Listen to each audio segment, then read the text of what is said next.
Day in, day out, we must make decisions, simple decisions. What book will give me the information I need? Complex decisions. What career will give me what I want out of life? Everyday decisions.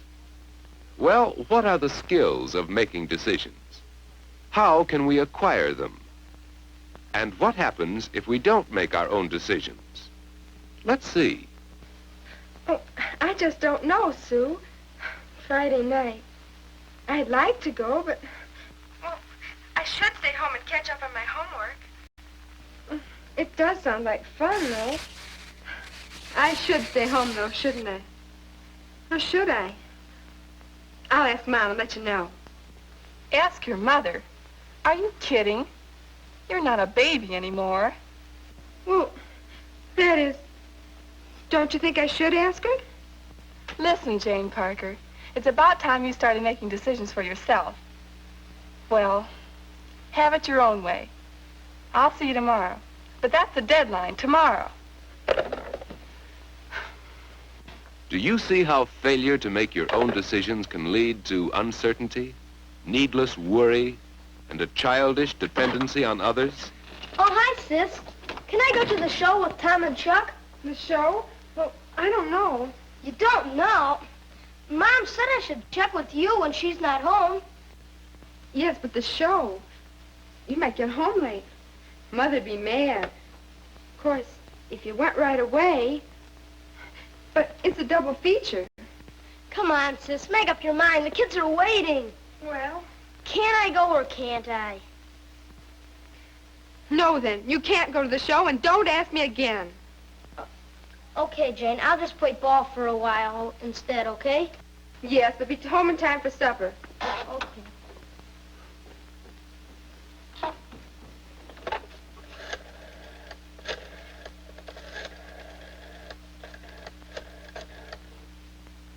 Hello, Sue. About Friday night. I'll be there. You can count on me.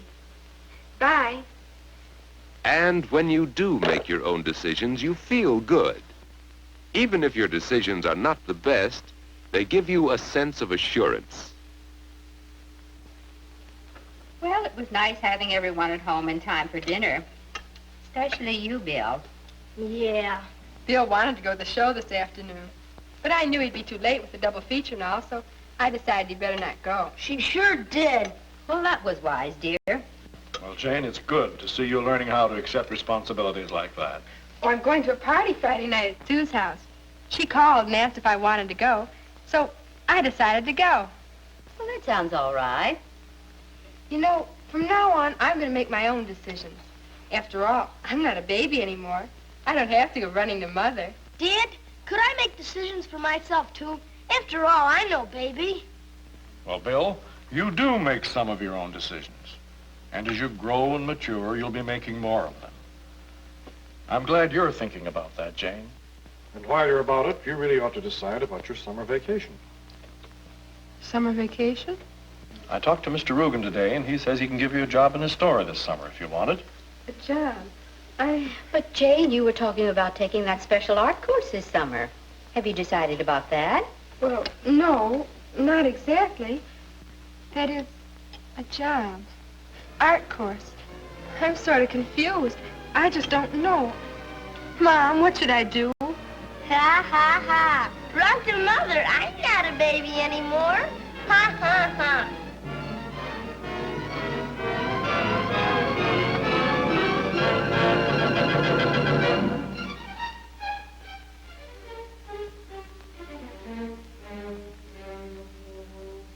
I'm not a baby anymore. Run to Mother. Ha, ha, ha. After all, I'm not a baby anymore. I'm not a baby anymore. I'm not a baby anymore. Can you make your own decisions? Decisions you can live with? Do you know how?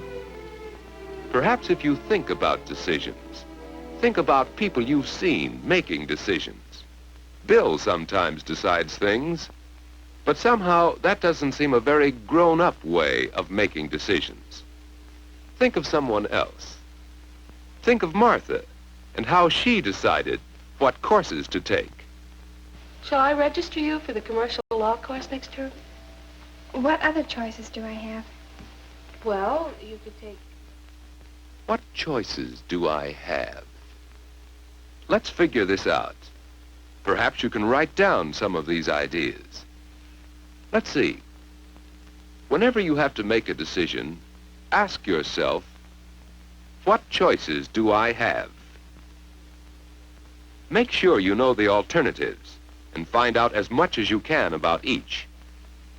Then what else should you ask before you make a decision? Oh, say, Tom, are you going out for the team this year? Well, I don't know. How soon do I have to decide? Well, we're going to start practicing. How soon do I have to decide? That's a good question to ask yourself. Make it, when should I decide? For some decisions should be made immediately and disposed of. Others may better be delayed until you can think them through enough. And there's another important question to ask. See if you can find it here. Well, I guess they fit, and they certainly do look nice. But, will they wear well? Why, yes, the soles are... Did you find the next question to ask yourself before you make a decision? It's this. What information do I need? You'll want to be sure you have all the important facts bearing on your decision. You'll want to weigh those facts. Sometimes you'll want the advice and opinions of others. But there's still another step. As Jane thinks through another incident, see if you can discover the final step in making decisions. All right. Are we agreed then that we do want to have decorations at the party? Mm-hmm. Yes, fine. Well, let's get started then. What is the final step in making a decision? Decide, then act. For what is a decision without action? Let's see, what are those steps now?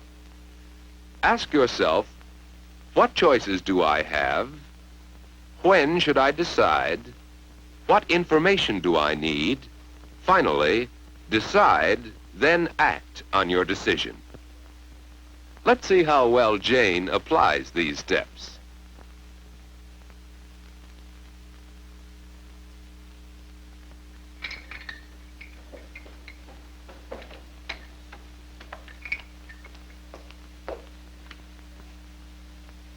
Dad, Oh, yes, Jane. What is it, dear? about that job. Well, I think I should consider all the choices for a summer vacation. Don't you? Well, yes, I think you have to do that if you expect to make the right decision. What choices do you have, dear? What choices do I have?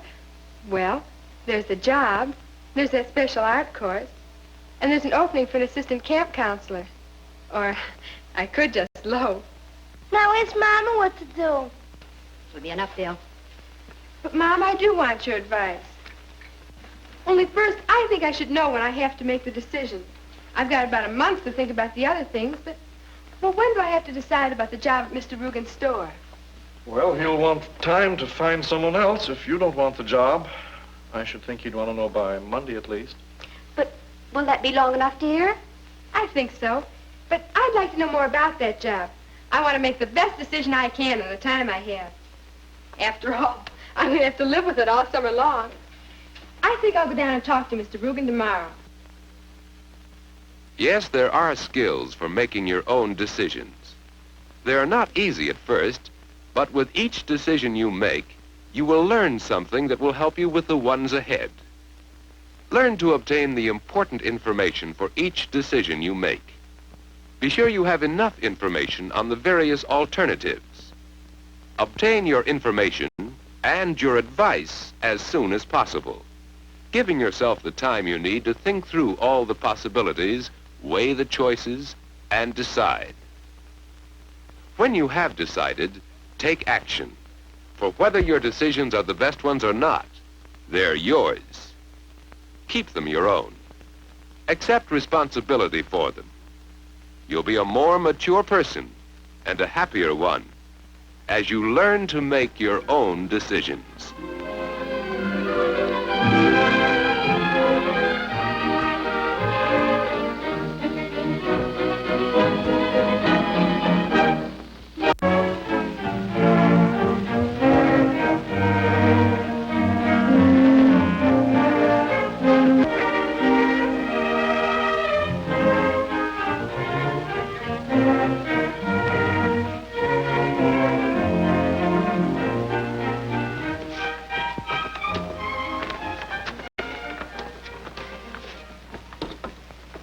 Okay, Dad? All right, Howard.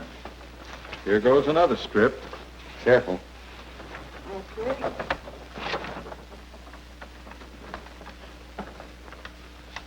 Put her on straight, Dad. How is it down there? Could you turn it just a little bit? There, that's it. All right, now we'll brush it on. Howard, hand me that brush, will you? Okay, but hold still. Here you are. Thanks. Hi. That's gorgeous. Pop, we eat. Oh, Martha, you're an angel. Well, it's to be expected, isn't it? Say, aren't you going to wash your hands? All right, all right.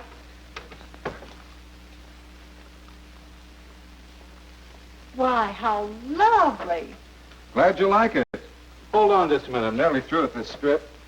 Who would have thought we'd ever manage to redecorate this room and do all the work ourselves? I'll get it. Hello? Oh, yes, Mrs. Burton. Just a minute. Mother, it's Mrs. Burton about the neighborhood club meeting. Thank you. Hello, Mrs. Burton. You go ahead and eat. I've been wanting to talk to you. Couldn't the club meet here next month? Oh, you wouldn't know our place. What a difference. Yes, what a difference. That's a theme song at the Taylor home these days. And there is a big difference. Not only in the home, but in the family, too. To see how the Taylors came to change their home and their home life together, let's go back to another time Mrs. Burton called, some months ago. Hello? Oh, Mrs. Burton. Well, Mother isn't well. Oh, no, just run down. Tired out, I guess. The neighborhood club? Well, I'll ask her if she wants to join. I know she'd like to, but she never seems to have time for clubs or anything, even when she's well. But I can see why now. We're having simply a terrible time.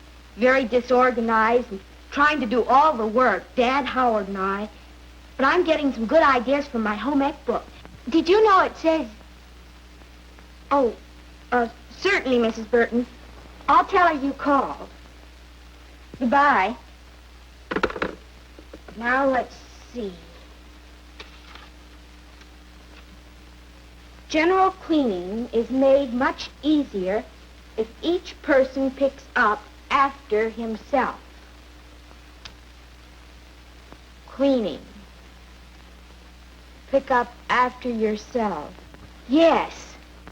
If Dad put his coat away, or if Howard didn't leave dirty glasses sitting around, or if Martha put the newspaper away when she was through with it, yes, then it might be possible to keep the room clean.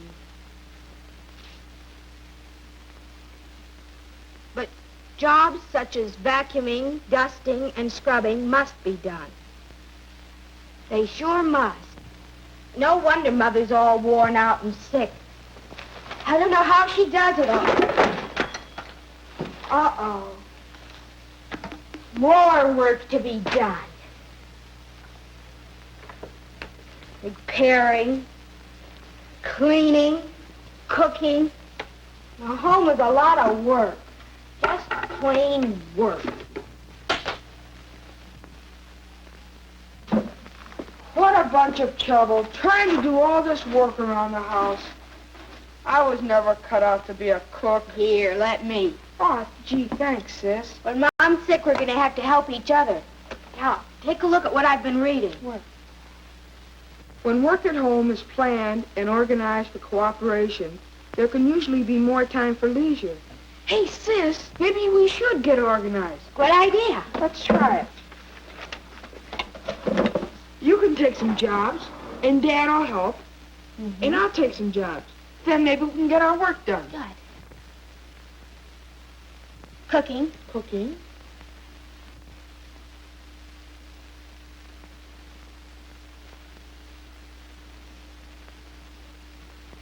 That's what we've been doing. And now you're well, Mom. But we're going to keep right on helping you around the house. It'll make a big difference to you, too. And we've been learning to do all sorts of things around the house. Why, do you know that Dad can fry bacon without burning it down? Right. And here, it's all organized. I don't clean house anymore. That's women's work. Well, now, Howard, Mother's illness was an emergency, and we all had to pitch in and help. But now, and for the future, don't you think we better assign jobs on a better basis, who has the time and the ability, rather than whether it's a man's job or a woman's job? What am I to do under this new plan now that we're organized? You sit and rest. You just take it easy. Martha, may I borrow your home ec book for a moment? Certainly, Mom. I've been doing some reading, too. Now, let's see, page 231. Father's main work is away from home. This is true also of the children, who must spend most of their day in school. So, much of the housework falls on Mother. So let's include Mother. Now, suppose I break down the big regular jobs on a new list. Of course, some of our work at home is pretty obvious. Each one of us ought to pick up after himself. We should clean our own rooms. Yes. Yeah, I agree.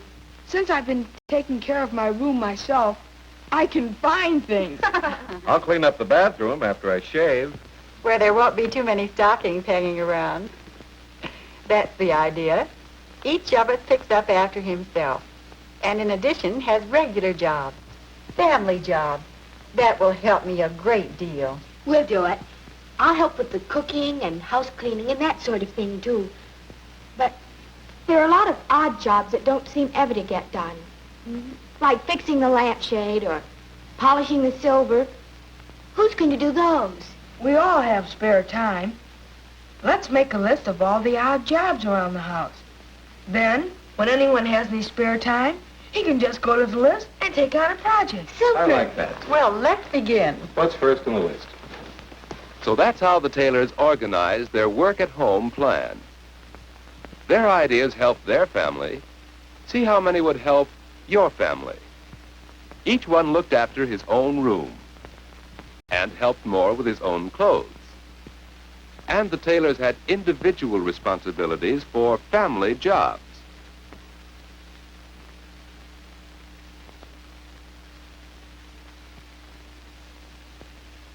And there were the odd jobs, which anyone could do in spare time. So the Taylors organized and did the many jobs which are part of running a home.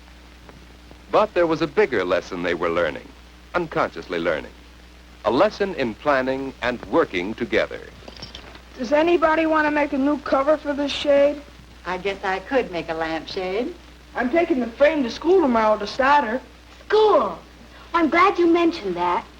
Look, I have a major sewing project to work up for home ec, and I want to do something big this time.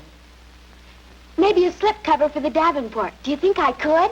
Oh, well, that's a wonderful idea, Martha. And we'll find money for the materials somewhere in the budget. We cover the Davenport and fix up that lamp. It's going to show these walls up pretty badly.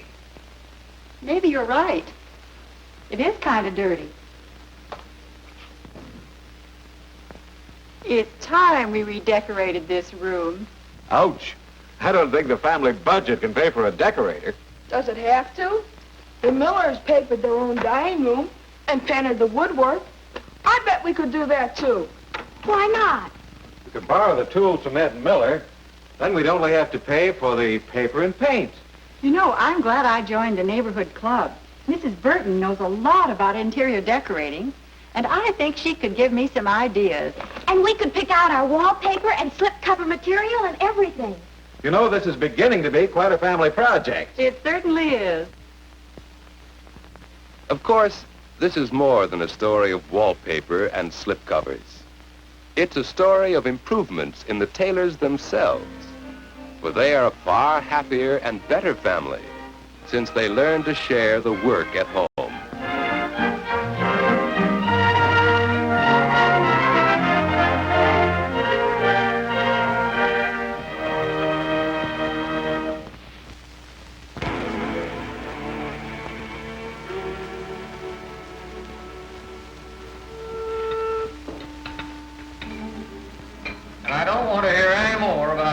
school.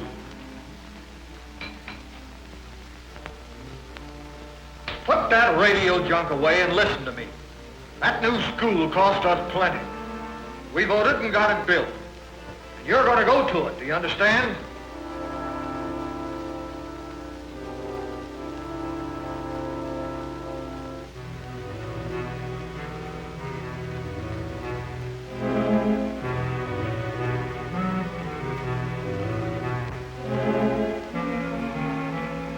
Answer me.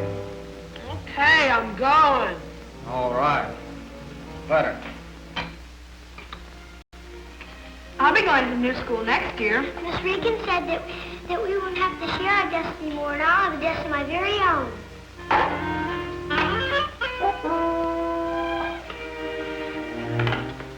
Yes, and I'll be glad when you're in school, too.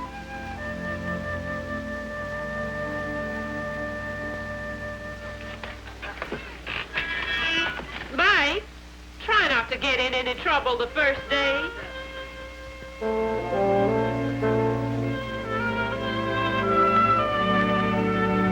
Hi, Ernie. Hi, kid. What are you doing here? I thought you were going to make the old man get you a work permit. He says I gotta stay in school. Well, nobody could make me if I didn't want to. Okay, move it along. So long, kid. Be a good boy and mind the teacher.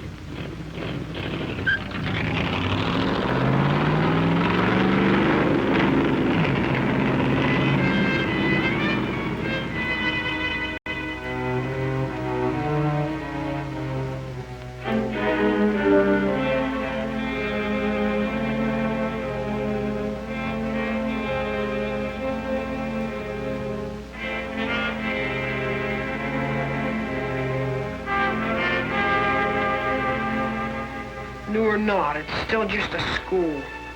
Nobody can make me go if I don't want to.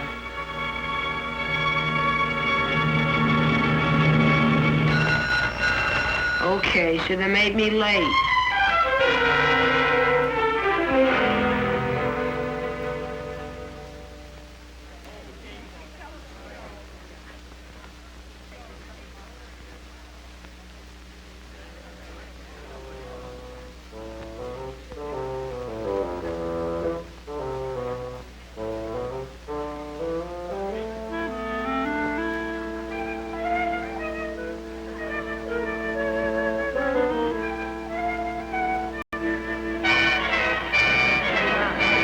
Boys.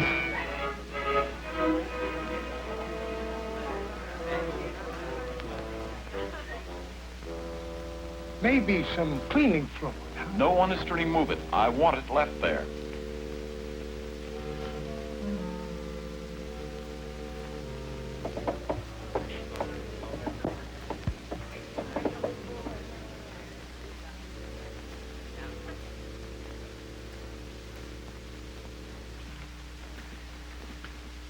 I am Mr. Tollefson, your principal. I'm glad to be able to welcome you, students and teachers alike, to our beautiful new school.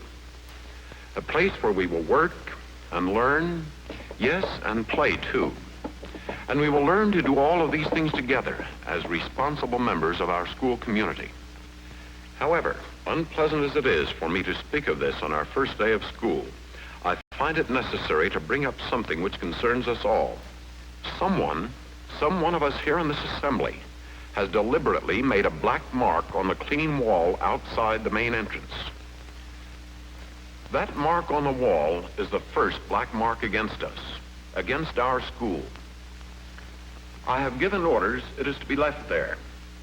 Every time you go in or out, notice it. Think what it means. That first week, as the students began to get used to their new school, Miss Dewey was beginning to know her students.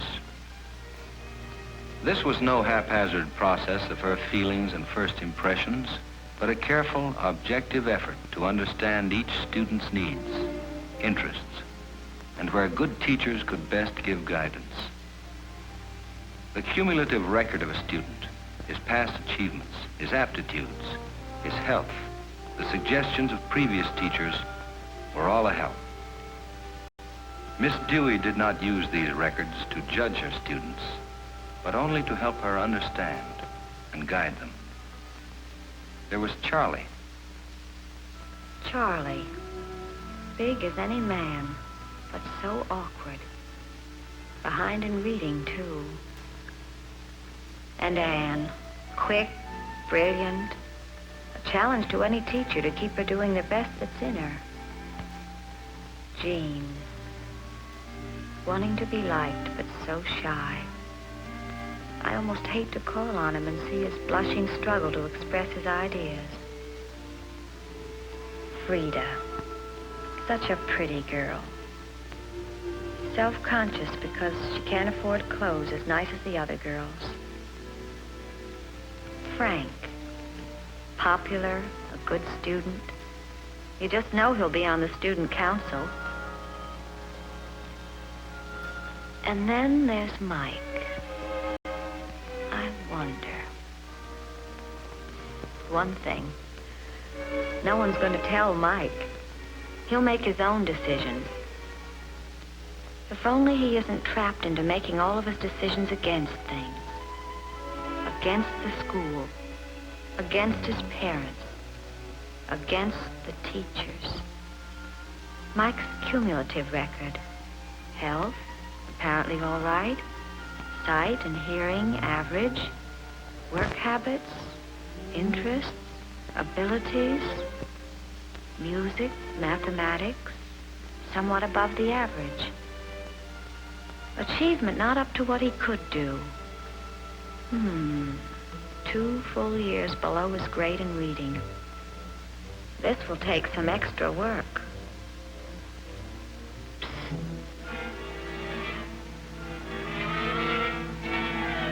Mike, Fred.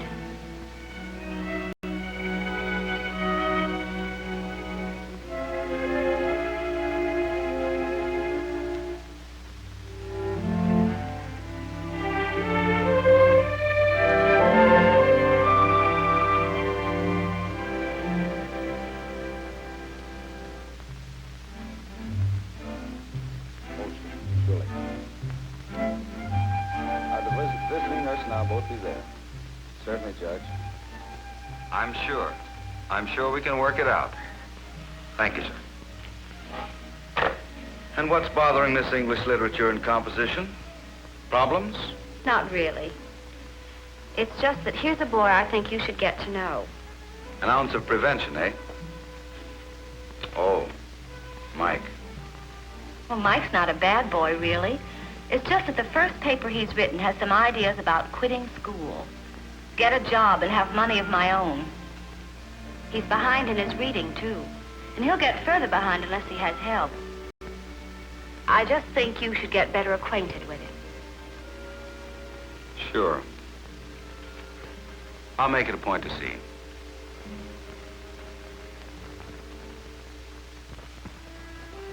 The program at the new school soon began to absorb the students. But Mike just wouldn't go along.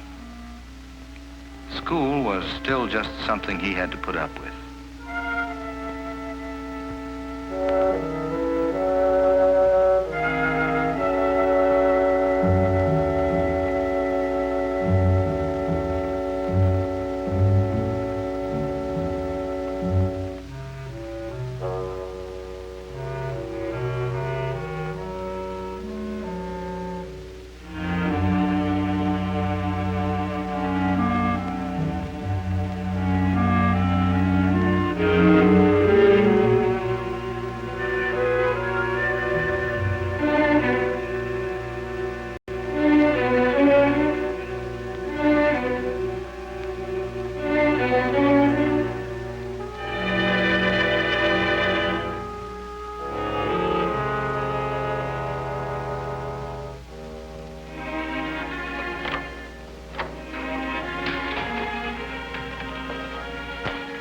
Mike. You like this electrical stuff? Well, it's okay, I guess. Anybody could do a better job than that. Oh? Looks pretty complicated to me. Ordinary 3-tube amplifier. Not even hi-fi. Well, you know more about it than I do. Are you taking electrical shop? No, not till next term. Well, maybe you ought to join the kilowatt club. The meeting this afternoon, I see. Oh, what do they know? Well, I gotta get back to my study hall. Well, let's go down to my office. I've got some books down there on electronics that you might be interested in. Of course, if you've got some studying that you just have to do. When Mike first came to my office, he was understandably suspicious. What was I trying to put over on him anyway? But a school counselor is in a good position with the kids. My job is helping them talk about and find answers to their own problems. Stuff like this is all right, but I don't see what good all that English and history and reading junk is ever gonna be. Those guys died 1,000,000 years ago. What do they know about things the way they are now? Once I get out of school and into radio work, all that reading junk won't do me any good at all. You just don't want any more school, do you, Mike? Maybe if you go around to some of those kilowatt meetings, do some extra reading on electronics, you'd be really ready for a job when you graduate. I can get a job all right. Eddie Frank did. Besides, I know a lot about radio already. Mike, all of us grow up and have an itch to quit school, get a job. A man named Mark Twain wanted to be a steamboat pilot. He was one of those guys that lived 1,000,000 years ago. Anyway, there was another boy in his town, a year or two older. Maybe you know some kid like this. Whenever his boat was laid up, that boy would come home and swell around in his blackest and greasiest clothes, so that nobody could help remembering that he was a steamboat man.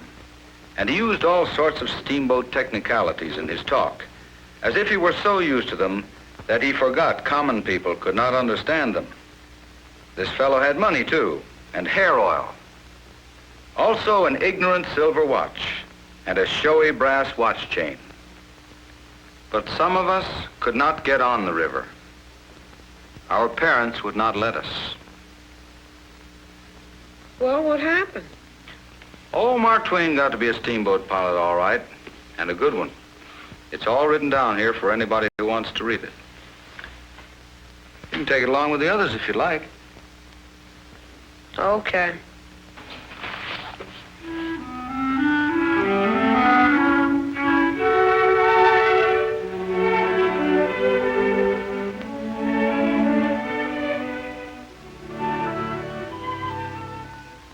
One of the good things about the new school program is that the teachers have time to meet regularly and discuss better ways of reaching students who have special problems. And I've just about reached the end of my patience with him. Perhaps some of you could give me a little clue that would help me get closer to him. I've been wondering how long it would be until someone brought Mike up in these discussions. He shows absolutely no interest or desire to learn in my class either. Well, I wouldn't ask for a better kid than Mike. Maybe he's not the brightest, but he's interested. He seems to be getting a good grasp of his math. I've had a talk with Mike. He wants to quit school, go into radio work or some kind of electronics. Mike's record shows that he does have a special interest in math and technical work. Also seems interested in music. Apparently, though, he's never had any very special recognition in any of these things. I'll ask the club president to invite him to the next meeting of the kilowatts. Math and music. You think he'd be interested in the school orchestra? Well, I can at least tell him you asked. Oh, yes, and he's signed up for remedial reading, too. Well, that should help with all his work. Well, you go up to Miss Trent in room 309. She can really make reading interesting, Mike. Do give her a chance. Okay. Oh, and Mike, tell Mr. Kendall what you decide about the orchestra.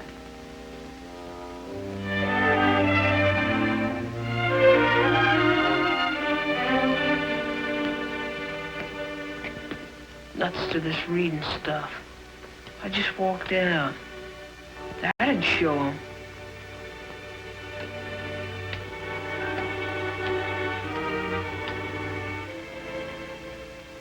How long is old man Tollefson gonna leave it there?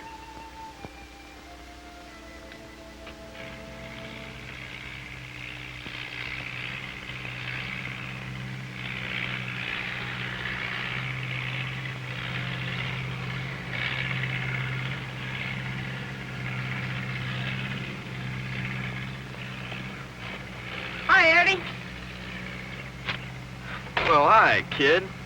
What do you say? You looking for a job? Want me to fix you up with a boss? Me and the boss are just like that. You want we should stay like that? You just keep bending the handle of that shovel.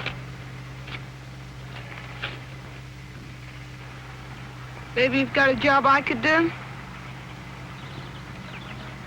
Look, kid, it's easy to grab the handle of a shovel. It ain't so easy to let it go. Beat it, kid. You belong in school. So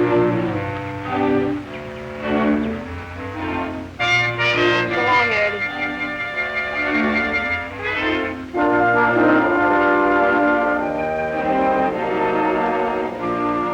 Mr. Thompson, I was wondering if you have a job I could do here. Any kind of a job. I know a lot about wiring and TV sets and radios already.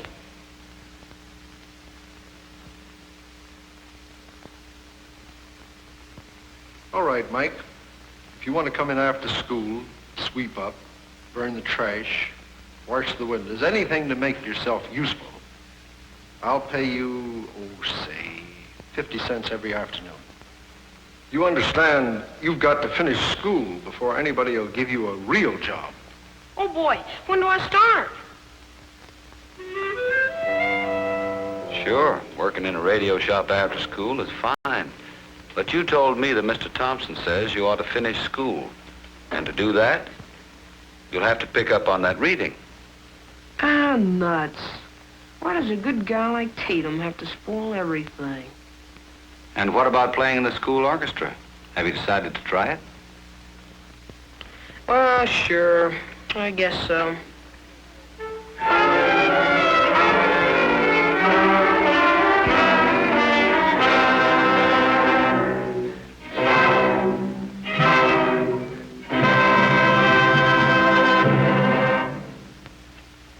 I know we haven't been playing together very long.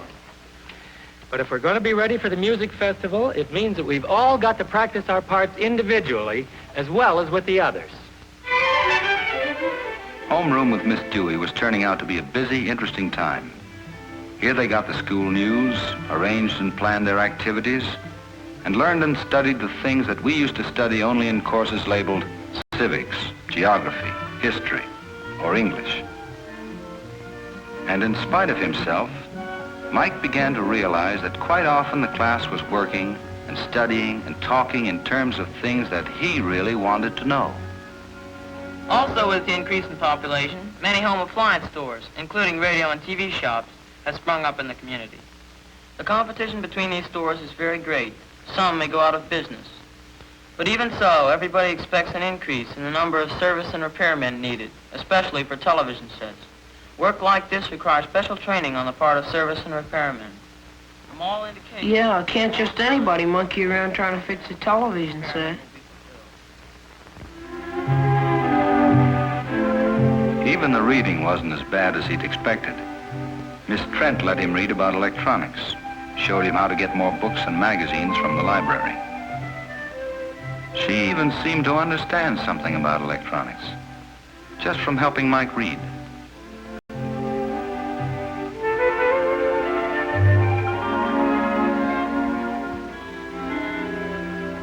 But it was still a lot easier just to dream of having a job and money and a car like Eddie Frank's.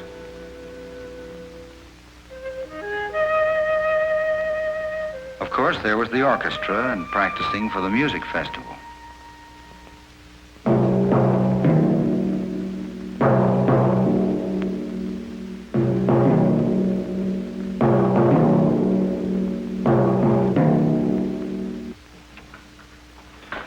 Mike, let me show you how to operate a tube tester.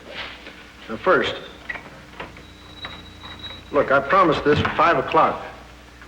Here's the instructions on how to operate this thing. You go ahead with it. It's all written out right here. With off button Depper said. With off button Depper said.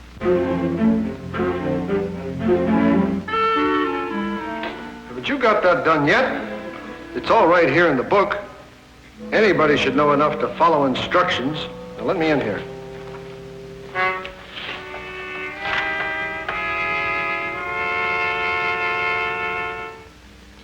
The heavy, tangled, undersea grits often... That's a long O, Mike. How do you pronounce O-W?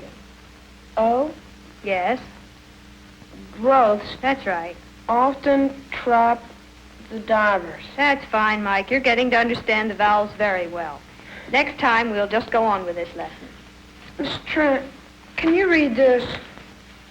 Let's see. Operating instructions for a tube tester. With the off button depressed. Now, that means you take the off button and push it down. Depressed means push down. Connect the attachment plug. How could you know anything about radios? Just from reading. Like at the end of a...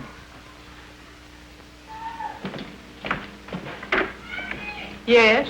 I'm Mr. Tatum, Mike's counselor at school. Oh, has he got into some trouble again? Oh, no, nothing like that. Won't you come in? Thank you. Mike and I have got to be pretty good friends. I'm Mike's father. Pleased to know you, sir. Won't you sit down? Thank you. It's really a part of my job to get acquainted with the parents. Do quite a bit of reading? No, not much. Just something that Mike brought home. It's about steamboats on the Mississippi. The guy that wrote it knew what he was writing about. Oh, these are Mike's sisters. Hello there. Are you coming to hear Mike play in the orchestra? Orchestra? Mike didn't say anything about an orchestra. Oh, please, can we go, please? Please, Daddy. Now, wait a minute.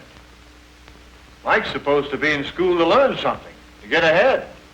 Why is he wasting time in an orchestra? Some things are good to learn and do just for the satisfaction you get out of them. Anyway, it's pretty important to Mike. Well, maybe. But I'm not so sure all these frills are any good. How's he going to pay off? Mike's always been musical. Please, let us go, please. Oh, come on, Daddy. Well, okay. I guess so. But I still don't see what Mike's going to get out of an orchestra. By the way, where is Mike? Oh, he's probably out with that no-good Eddie Frank. Eddie Frank. It was easy to understand why Mike admired and wanted to be like him. Eddie had told all of us school teachers where to head in. And nobody, but nobody could tell Eddie Frank what to do. It would be years yet before Eddie even began to wonder if he hadn't missed something.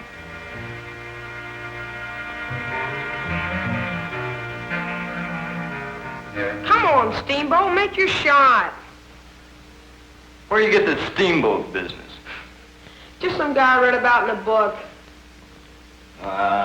Books. Nuts.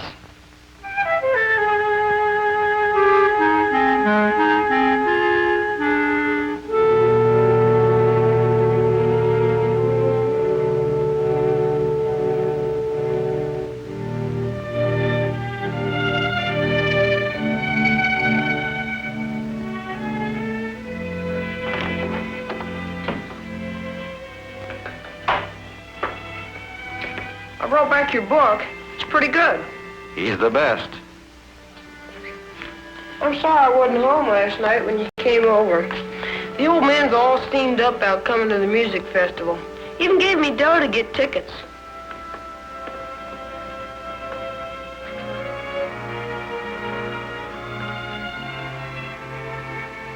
I don't see what all the fuss is about. Just coming to an old school. They don't even keep it cleaned up. Kids throwing stuff around and banging things up. They're marked by the front door. How long are they going to leave it there?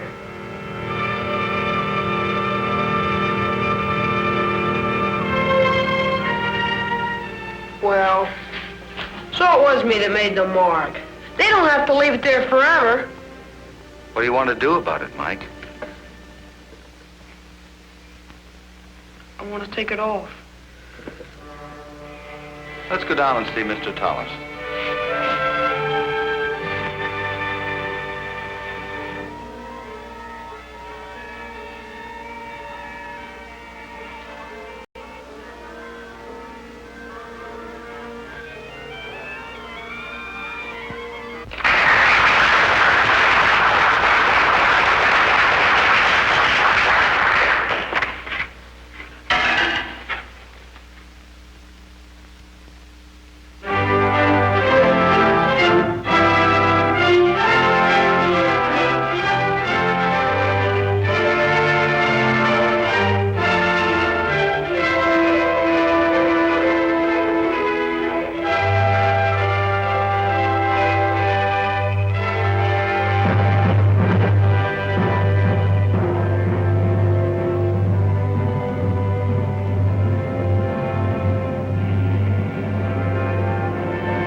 difference between a Mike and an Eddie. For Mike, there'll be other music, other books, other teachers. There will be hours in class, time in the shops, reading, working with others, taking responsibility. And his father's question, do good schools, good teaching, really make the difference? Perhaps it's the home. Maybe it's Mike himself. It's all of these. And as they all work together, Mike has begun to show the mark of a man. Well, that's Mike's story. One boy and his special problems. But your own child, if he or she is like most children, also has problems. Not as serious as Mike's, but problems just the same. Perhaps just getting along as a member of society. Your schools and teachers want to help. The way they can help most is by knowing you better, which in the end means knowing your child better. During American Education Week, November 9th to 15th, the United States Office of Education, the National Congress of Parents and Teachers, the American Legion, and the National Education Association join in inviting you, the parents of America, to visit our schools, meet and talk with our nation's teachers. Don't wait. It can mean much to you as a parent.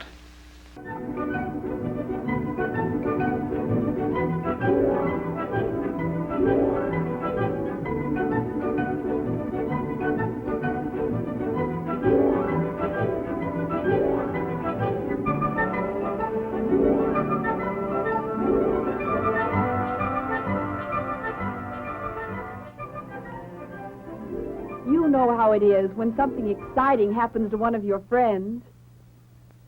Look, Rosemary's picture in the paper, modeling fashions. Everyone likes Rosemary. Wish I could be more like her.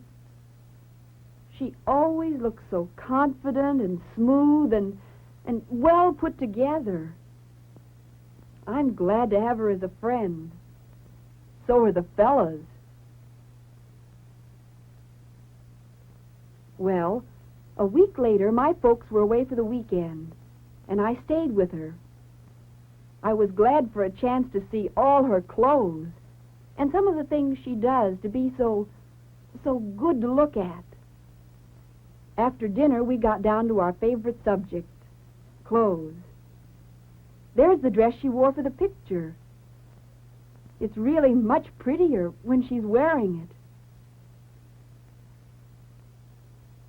Soon I saw one reason why she seems to have more outfits than most of us. She selects things she can wear with different accessories. Most of us know this, but we don't all use the tricks as effectively as she does.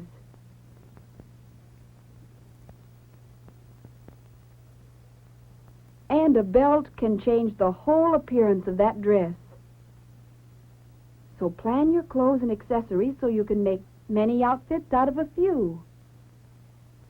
She said it helps to have a clothing list and take it shopping, so new things always go with what she has. Rosemary doesn't really have more clothes than the rest of us.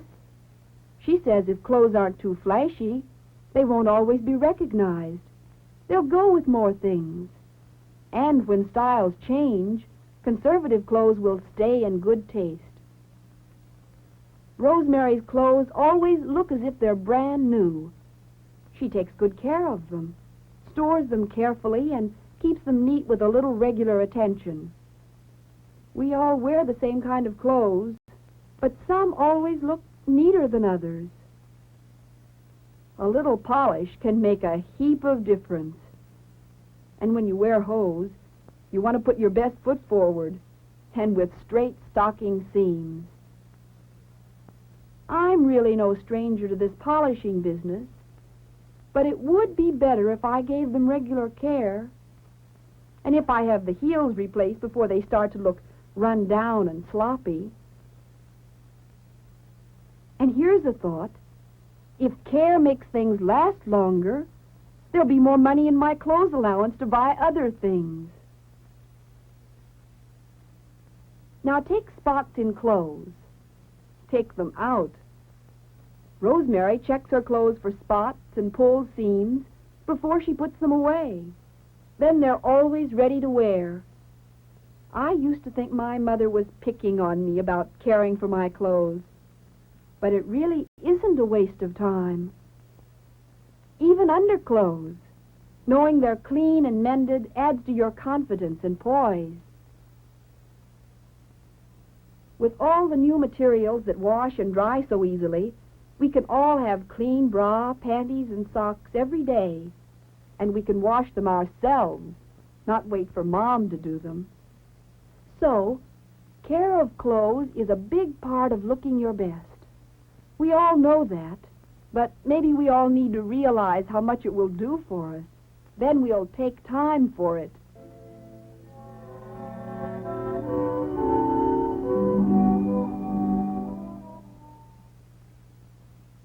Part of the fun that evening was watching Rosemary's enjoyment as she brushed her hair. She brushes up and out from the hairline, just as we learned at school. This helps to keep the hair clean and stimulate circulation. It brings out the natural oil and makes hair shine. From now on, I'm going to do it every day, too. Both of us wash our hair once a week. You just work in enough shampoo to clean it thoroughly, then rinse it well to carry away all the shampoo and dirt. I'm going to be as careful as Rosemary in caring for my nails, too. Once a week, I'll use an emery board, filing them from the sides toward the center in an almond shape. I'm glad I don't bite my nails. Sometimes I soak my nails for a few minutes in warm, soapy water to make them easy to clean. I use an orange wood stick, not a metal point. Work in oil or cream occasionally to soften the cuticle and prevent hangnails. When we buff them or add clear nail polish, they really look good. And when special occasions call for color, we choose one that's not too bright. Now, well-groomed legs. I always say a leg is a leg, but Rosemary thinks there's something you can do about them. Removing hair is important, especially when we wear anklets as much as we do.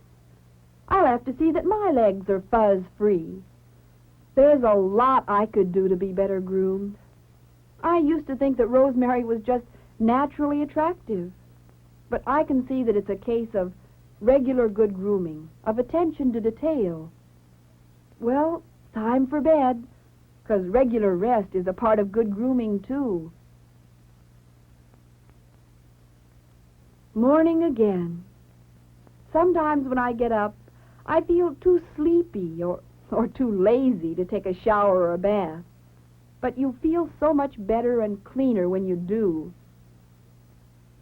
Maybe in your home situation, a bath in the evening would work out better. The important point is to keep your body clean all over. Brushing teeth keeps them looking white and helps prevent decay. And deodorant used regularly controls underarm odors. I always thought Rosemary just naturally had a good figure. She does, but she takes care of it, too. She says she imagines a straight line through her ear, shoulder, and hip bone. She tries to remember to keep her hips tucked under. A good foundation usually helps, too, even for girls our age. A bra selected for your correct measurements won't cut into your shoulders. Well, I was all scrubbed and clean, and we were both putting on our faces. She just uses lipstick, cologne, and a little powder. No special cosmetics. Eating the right foods and getting enough sleep are worth more than makeup for girls our age. Rosemary's lipstick looks very nice. But mine should probably be a different shade to go with my hair and skin color, and the shape close to my own lip line. When you have healthy, natural color in your cheeks, you don't need rouge. Best rule of grooming is, do it, then forget it. Fussing in public is poor manners. Knowing you're neat and clean all over, inside and out, lets you forget about yourself and enjoy other people. That's the real secret of popularity. Well, one night of good grooming didn't make a new girl out of me. But as we went downtown shopping, I was thinking that any girl can be prettier if she really wants to be. At home, I've arranged my routine to make time for grooming my clothes and myself. I choose my clothes and accessories carefully and take care of them so they look clean and new. That goes for what shows and what's underneath, too. I enjoy brushing my hair. My hair must enjoy it, too, because it shines so much. I really wash my face with soap and water and brush my teeth after meals whenever I can.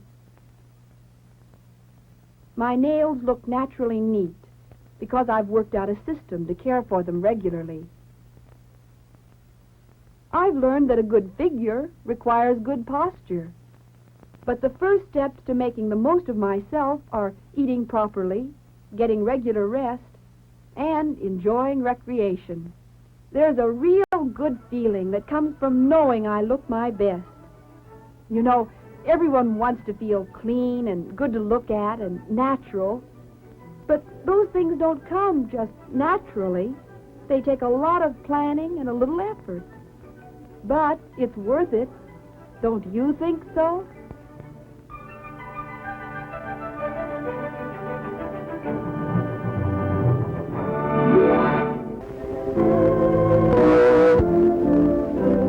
Today is a high point romance of Bob and Mary. For them, the future looks bright.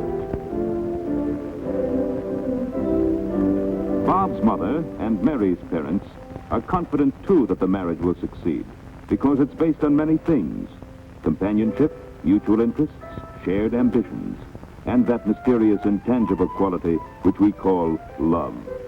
And part of this love is their relationship to one another as man and woman. For Mary, good sex adjustment began when she was a very small child. Where's the baby when it comes? It's right here, dear.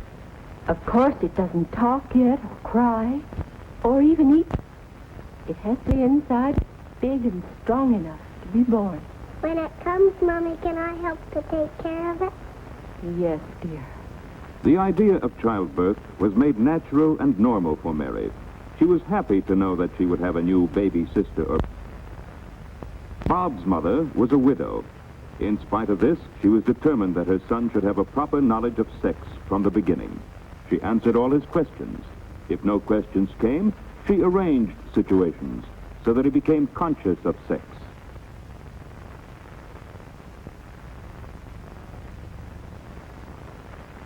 When he was little, Bob and his mother were always together, and they had a wonderful time.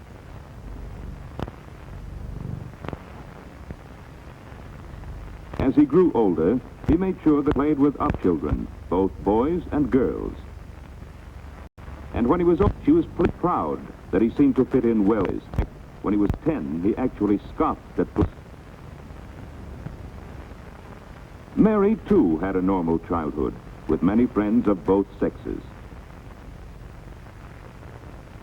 But as the time for Mary's first menstrual period approached, her mother explained about the changes that would take place, instead of leaving her to pick up odd bits of startling and inaccurate information from her schoolmates.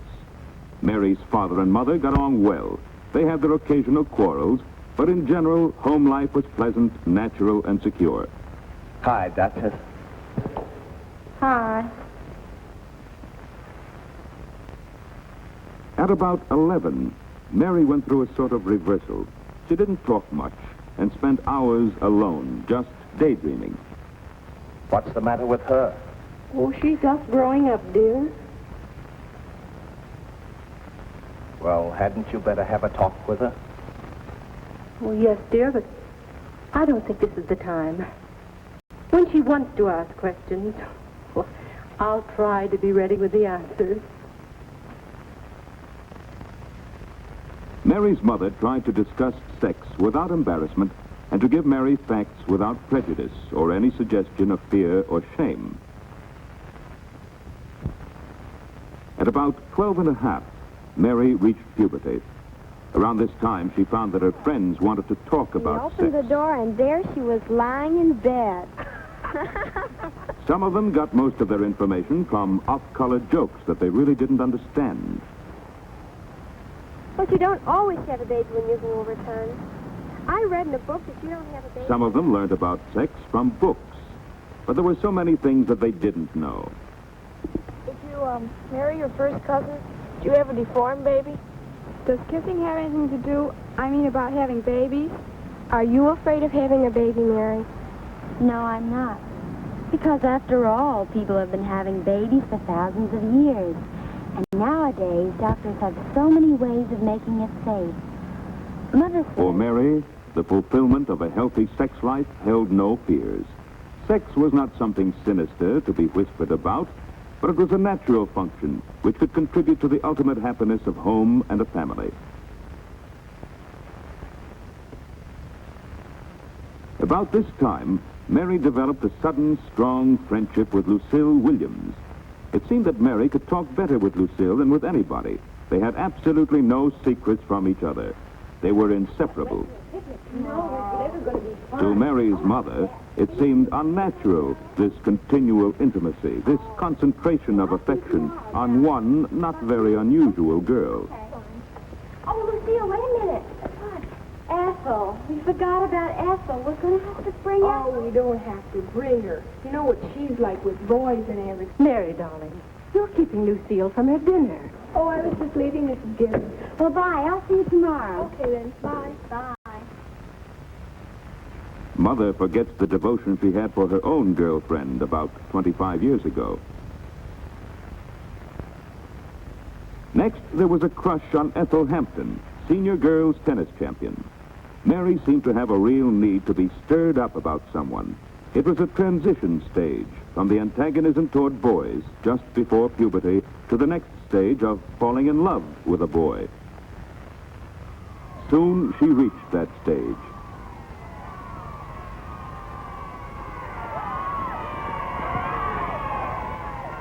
Her next crush was on the captain of the school football team.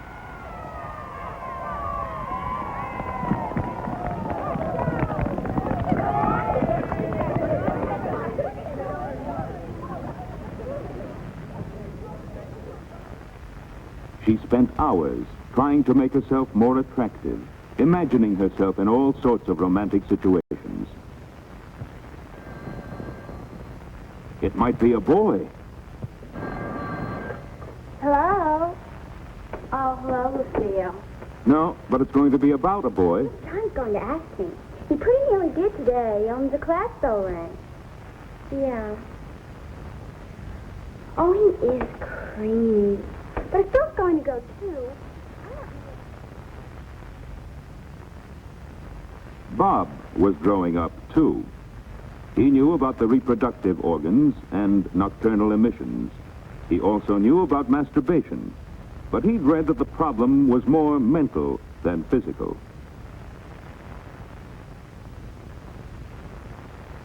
He knew that the healthiest life for him was to have plenty of exercise and fresh air. He liked football, and the coach was a hero who could do no wrong. Bob tried to be as much like him as he could.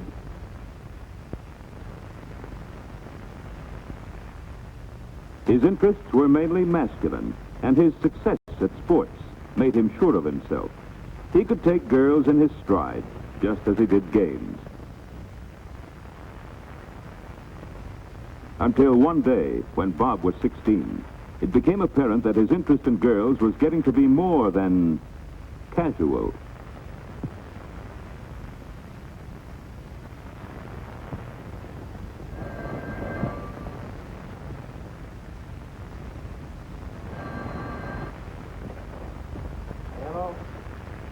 Oh, hi, Ken. How are you?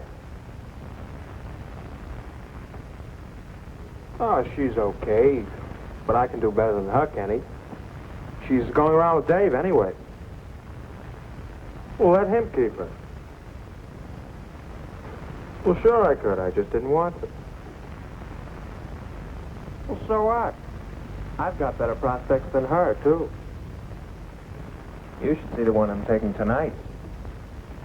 Sure, that's the one, Elsie. What a doll. Her old man's got a car. Lets her use it every Friday. I'm taking her down to Snip's Pond tonight. We might go in for a little swim.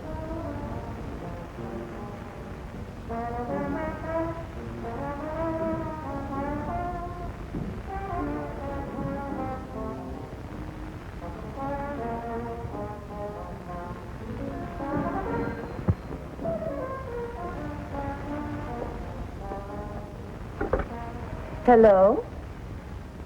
No, he isn't. Is this Betty? Oh, Jane.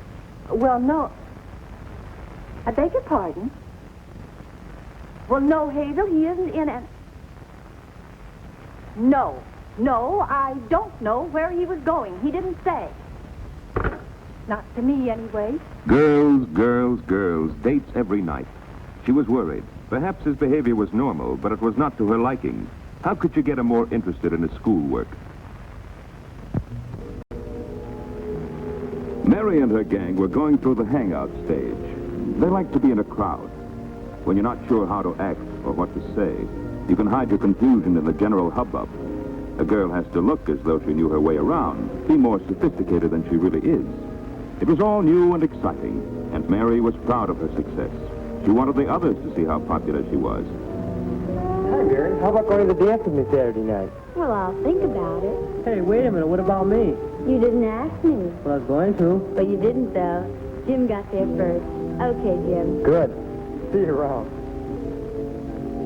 A little popularity gives one self-confidence, which isn't a bad thing in moderation.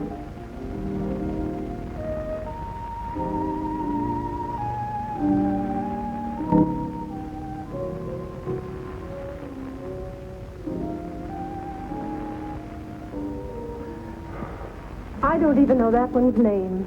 Alan, I'm worried about her. She's getting so silly over the boys. You should hear her on the phone. I have. Worries me even more is the way she goes out dancing at these juke joints. She's got nothing in her head but boys, boys, boys. She's only out Friday and Saturday night. But I'm afraid she might make a little fool of herself. And I can't keep saying don't all the time. There's no use saying don't to Mary. It makes her worse. Isn't there any positive approach to this business of sex education? She knows the physical facts, but that alone doesn't give her a healthy attitude to boys. I'll have to talk more to her about how to have fun with them without being silly. Well, I guess she'll just have to learn by experience how to look after herself. And Mary was learning by experience. She acquired a lot of social skills and graces.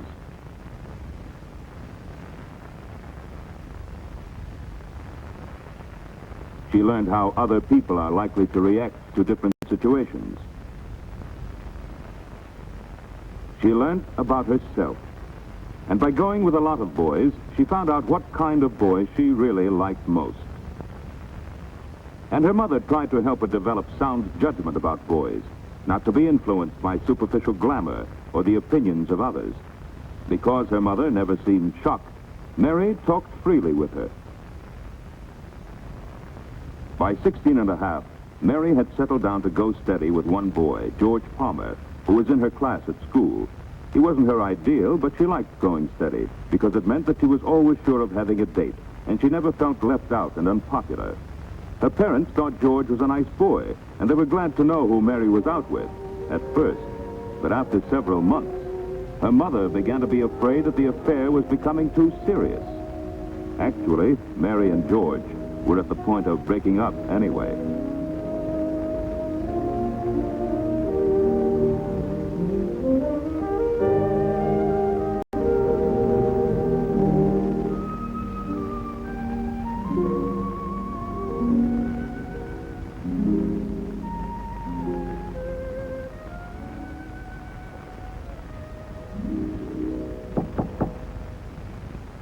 Mary.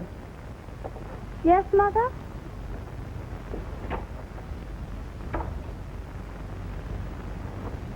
George again? Yes. You're seeing so much of him, Mary. But I've told you, he's just a date. Can't I have dates if boys want to take me out? Boys, yes. But is it always going to be George? It could get to be that way, you know. And I just don't think George is the one for you. Okay, Mother, if that's the way you feel about it, I won't see him anymore. Now, will you please leave me alone?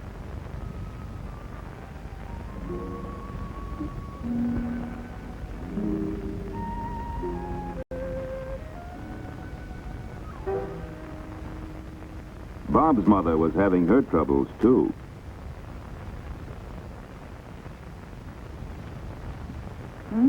Pretty snazzy. Just getting fixed up a little. Who's the lucky girl tonight? Do I have to turn in a written report? Bob, I don't mean to be nosy, but if it's Marion again, she just isn't the kind of girl I like to have you going out with. Look, Mom, it's me that's going out with her, isn't it? And I think she's okay. Just because you're a bridge club and some of those other old dames run her down doesn't We're mean that... not old dames. I don't mean you. You know better than that. And we don't run her down. Okay, so you don't. But I pick the girls I take out, don't I? Yes. I guess you do. Good night, Mom.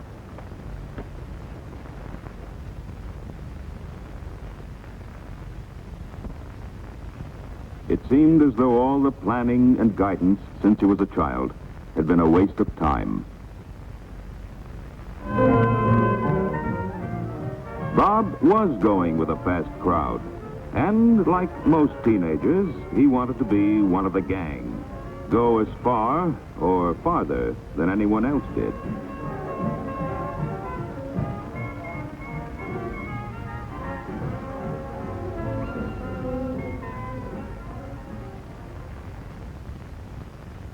His mother didn't know what to do. If she said anything, he just became more secretive and defended his friends against her old-fashioned morals, as he called them. She felt that somehow she had failed in his training. In the meantime, Mary had a new steady, Stanley Brooks. He had a good disposition, intelligence, reasonable good looks. He came closer to her ideal than George had. In fact, she thought this might be the real thing. Mary senses that her mother approves of Stan, and this encourages her to talk to her about him.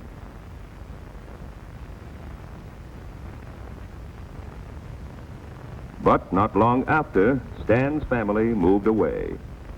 And that was that. When a girl loses a steady, it takes a little while to get back in circulation. But if you want to meet boys, you go where boys are. Mary had a cheerful disposition. She was intelligent, healthy, and attractive, and she had no trouble making friends. Jack Arnold was one of the gang she had known for years. He suddenly became interested, and interesting. It seemed for a while to be romance with a capital R.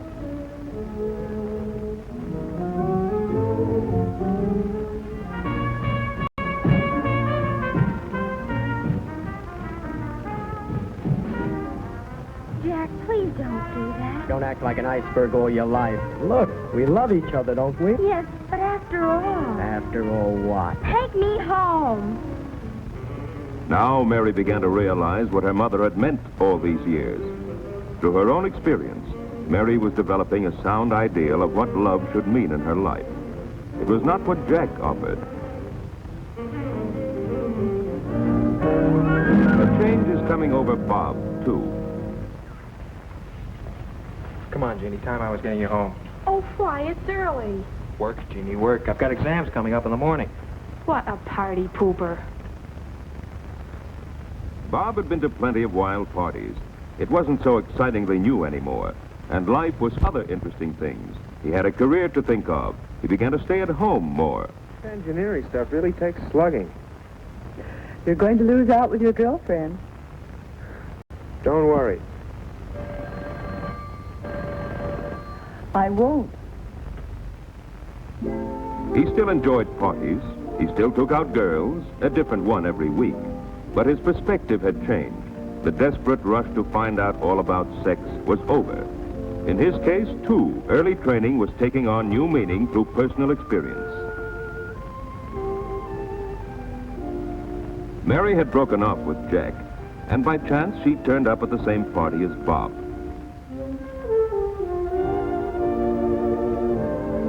When they met that first night, both had a pretty good idea of the kind of people they really liked.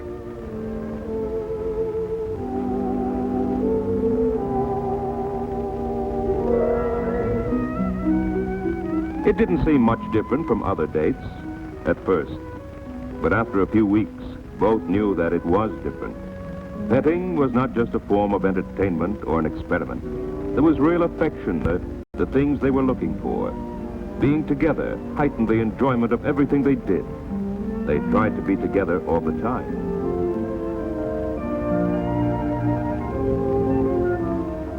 They had their quarrels, mostly over jealousy. But each time they knew from the beginning they'd make up. They both had a good sense of humor. They both enjoyed doing the same things.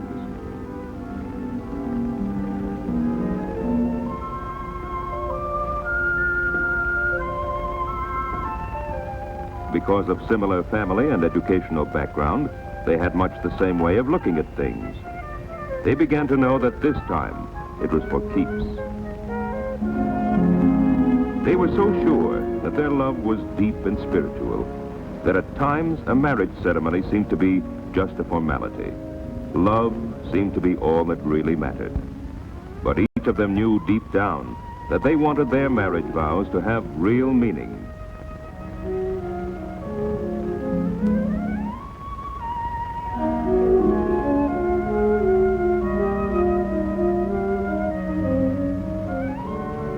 Bob and Mary had a healthy attitude toward one another as man and woman that was built up step by step since childhood.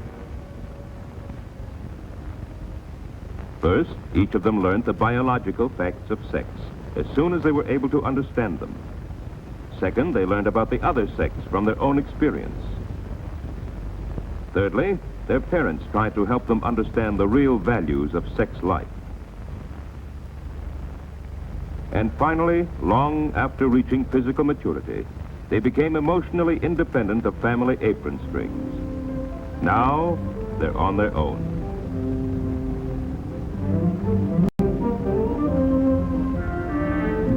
Do you believe their parents have done the best they could to help Mary and Bob make all these adjustments?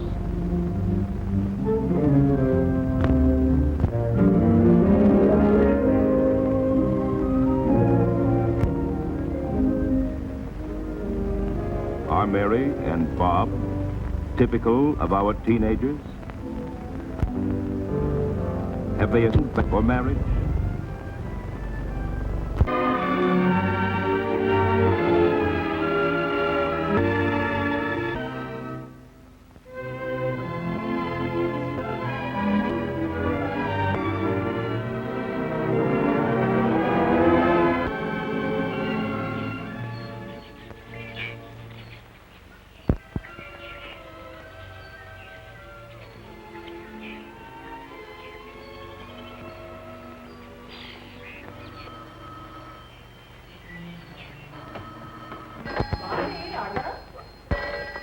That's for me.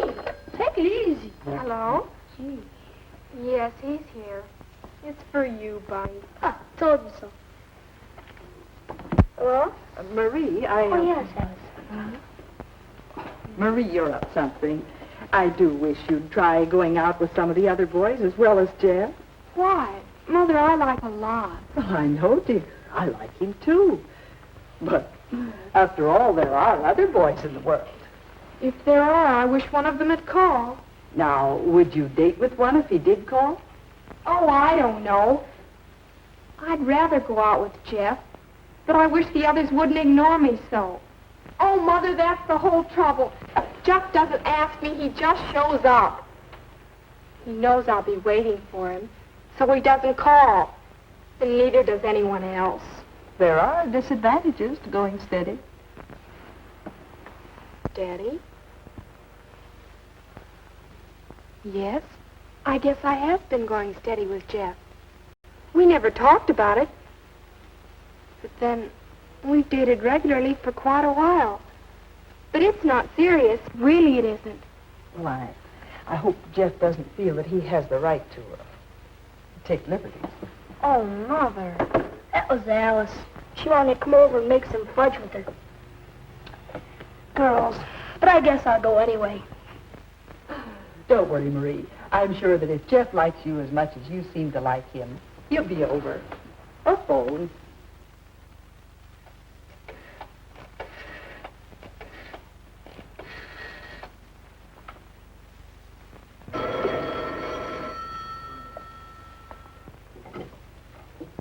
Hello? Oh, hello, Jeff. Diane, you know the senior class play is coming up a week from next Friday. Well, I'd wonder if you'd like to go with me. Well, thanks, Jeff, but you know I'm going steady, don't you? Hal and I. Besides, what's happened between you and Marie? Between me and Marie? What? Jeff, Marie is my friend. Besides, everybody knows you two are going steady. Don't try to pretend. Going steady? Me? Well, thanks anyway, Diane. Going steady? Everybody knows. Everybody but me. Am I going steady? What does that mean? How did I get into this anyway? Well, I have had quite a few dates with Marie. We've had fun, too. Lots of fun. We've liked each other all along. We've done all sorts of things together, like the time I taught Marie how to skate. We we seem to get along. I like it that way. Yes, it's fun to date Marie, but going steady, that makes it sound so exclusive.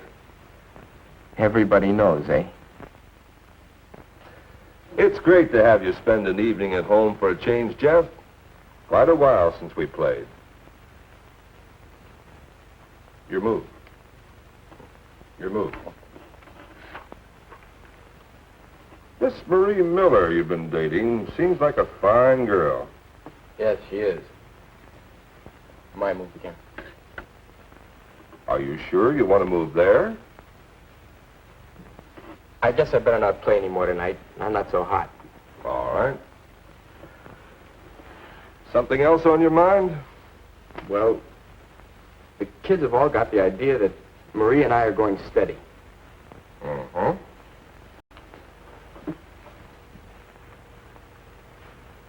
You haven't dated anyone else for quite a while.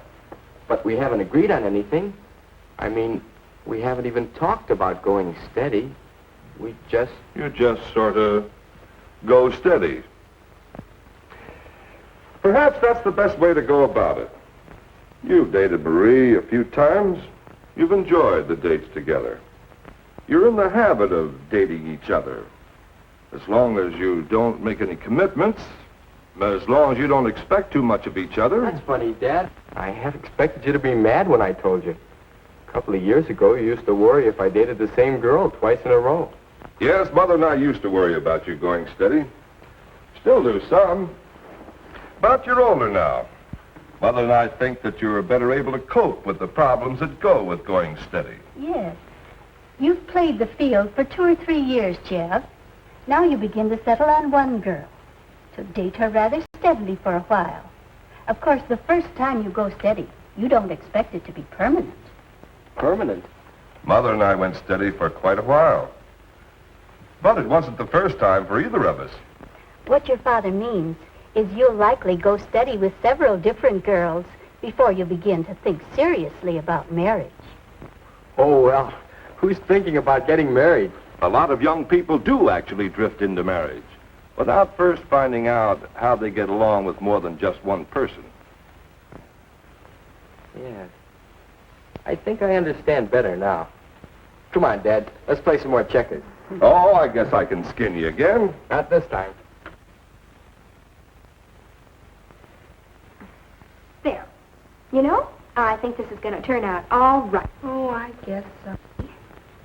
I don't know whether I ought to tell you, but... What?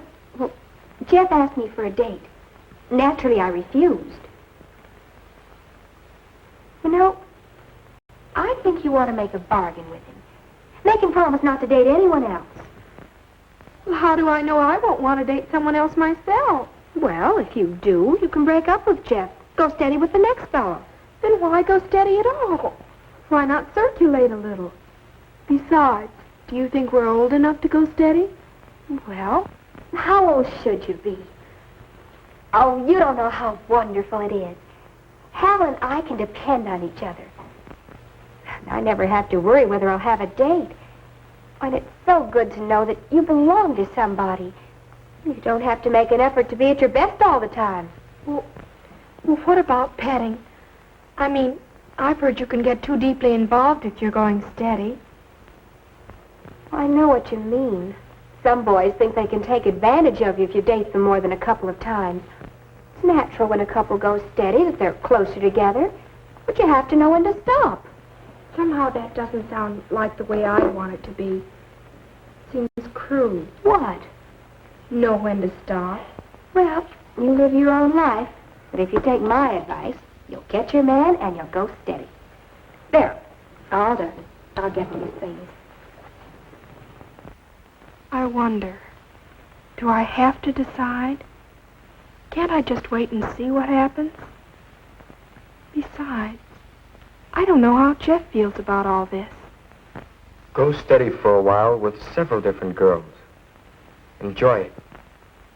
Learn about yourself and about different kinds of girls. But don't expect too much. Don't make any commitments. That makes sense.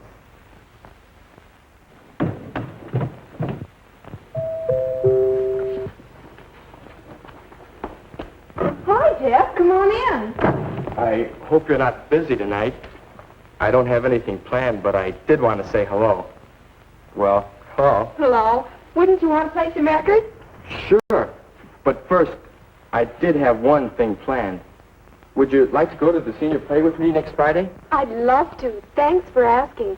It sort of helps if I can plan ahead. Yes, I see. I'll try to ask you ahead of time, sometime. And I'll try to say yes. Sometime. How about the records? Sure. This is going to be fun.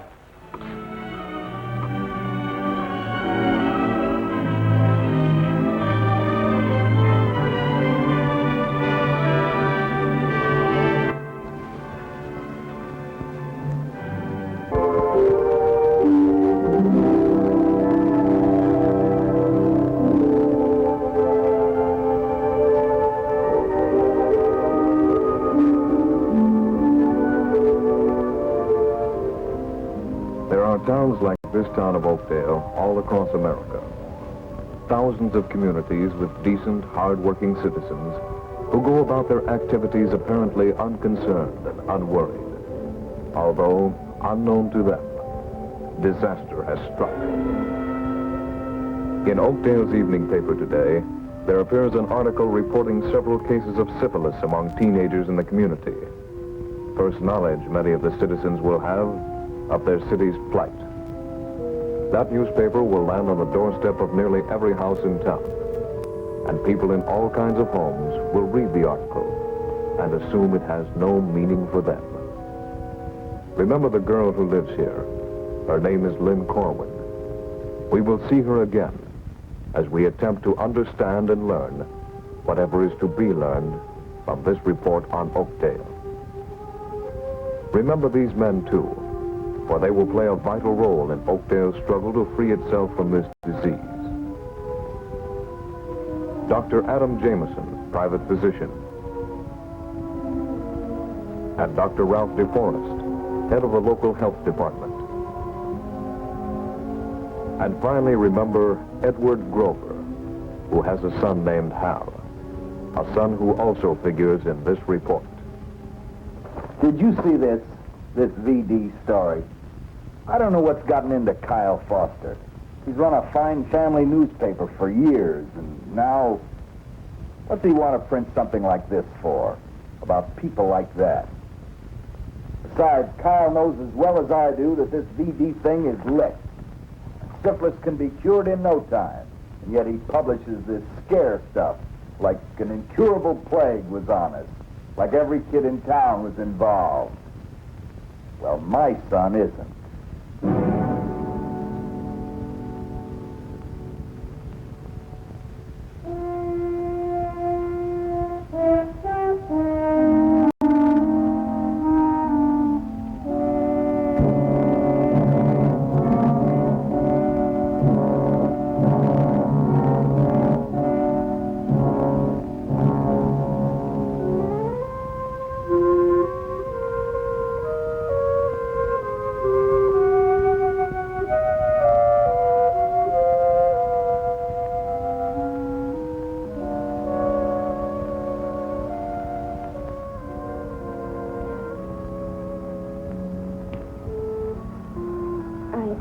I had a lovely time, Hal.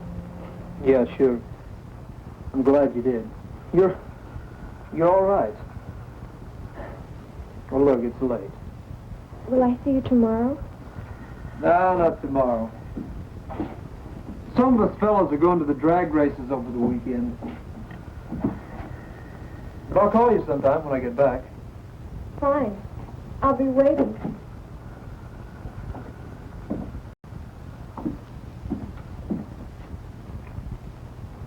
Well, I'll be seeing you.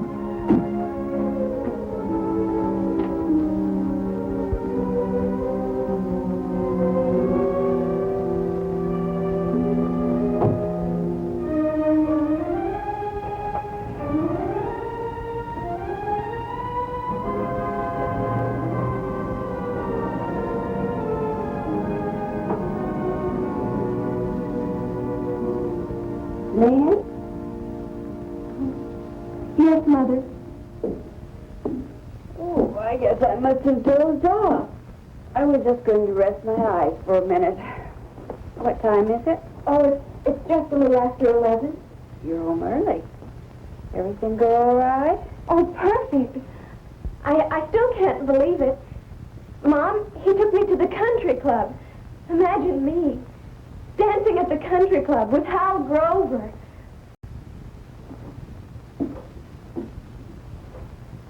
I wish you could have been there, Mom. They even had a combo. Thanks, Mom. Thanks for making me this dress. I know you should have spent the time sewing for your customers, but the dress was exactly right. I didn't feel a bit out of place. Well, when I sew for Hal's mother and her friends, I see the kind of dresses they wear, and I know Hal was impressed, and I think that's why he took me to the country club. He wanted to show me off. He likes me, Mother. I just know he likes me a lot. Well, then, dear, what the dress cost was worth it. Unfortunately, the final cost of the dress has not been counted. The price that Lynn Cohen must pay will be a high one. Going to bed now, dear? So I'm about to dance so I can get ready to do it.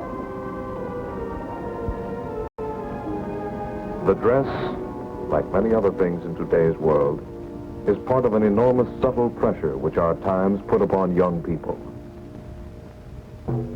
Evidence of the pressure is plentiful almost anywhere you go. Evidence of the worship of sex appeal, as if it were the final essence of personality.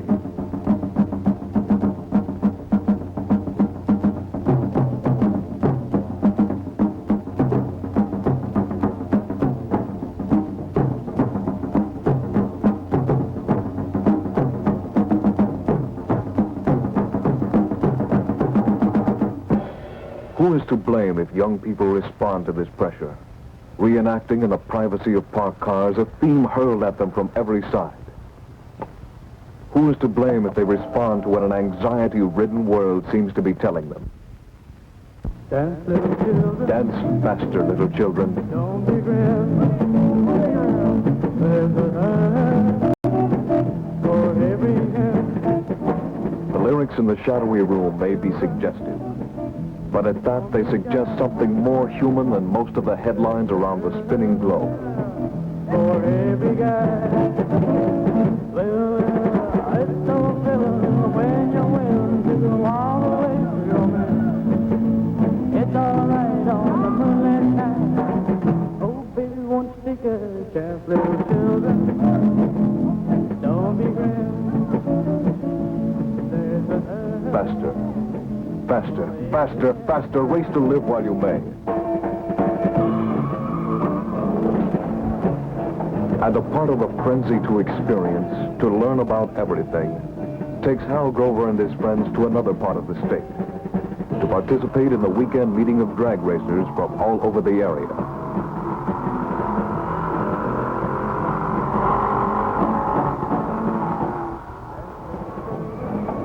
But drag racing is not the only amusement a city has to offer.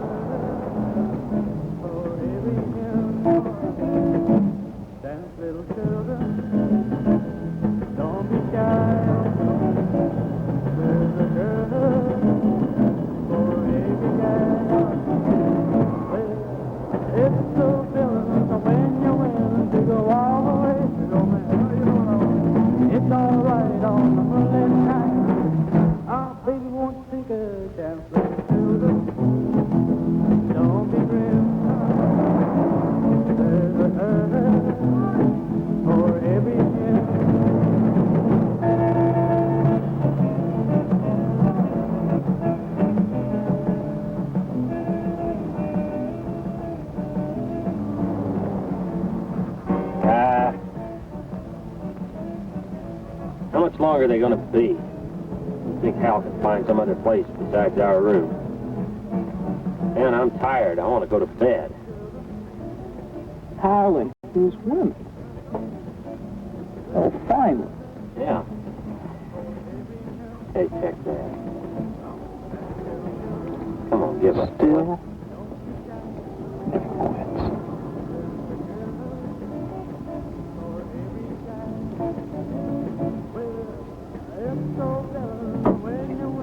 Well, don't you even have to take her back where you found her? She doesn't live far.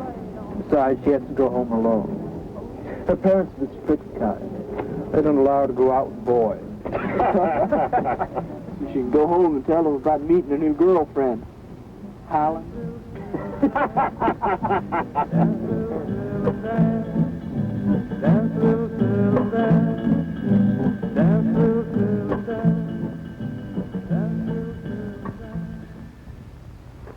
When I turned up the third case of primary syphilis in 10 days, I knew Oakdale was up against it. I don't mind saying I was amazed. Now, I've been out of medical school for 15 years and haven't seen a handful of cases. And now, 3 of them in 10 days. And I'm not the only doctor in town reporting cases. Now, it looks like a real outbreak. Well, that's for sure. And from the reports you and the other doctors have sent us, one that's pretty well confined to kids from 12 to 19 years old. What's more, it's too big for a health department this size to handle on our own. That's one reason we've asked for assistance from the state health department. They're sending us John Kemp, who is especially trained for this work. Mrs. Elliott has been interviewing the patients you and the other doctors have sent us, but she can only do so much. A public health nurse has a lot of other duties. Hello. Well, hi, John. We were just talking about you. You know Mrs. Elliott. This is Dr. Jameson, president of the County Medical Society. Doctor, this is John Camp. He's field representative from the venereal disease program. Mr. Camp, we have a lot of work to do. Every doctor in Oakdale has a lot of work to do. including Dr. Sam Holdeen. Dr. Sam to those patients who have known him for many years. Won't you step in there? Why, hello, Lynn. I'm glad to see you. Since we got you through the tonsillitis stage, I haven't had much chance to keep acquainted. Oh, I don't think I'm really sick now, Dr. Sam. But this stuff is a nuisance, and I'd just as soon be rid of it. All right, let's find out about this stuff. Well, it's a breaking out. I tried to hide it with makeup, but it's all over me. Mother thought it might be the 3-day measles, but I may have had them.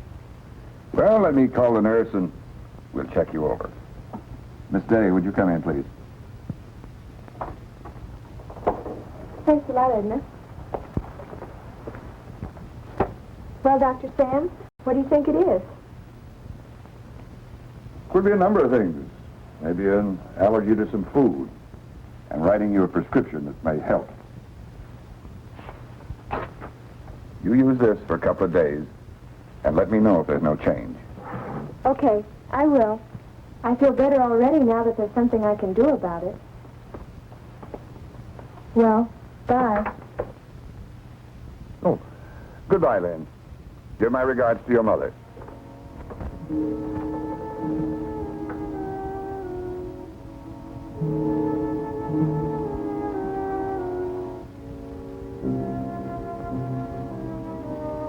It could be an allergic reaction. That rash isn't entirely atypical. It looks like syphilis. Lynn Corwin? It couldn't be. Now, hold on, Sam. You're a doctor. You know VD doesn't play favorites. Just because you brought that girl into the world and have taken care of her all her life doesn't make her immune.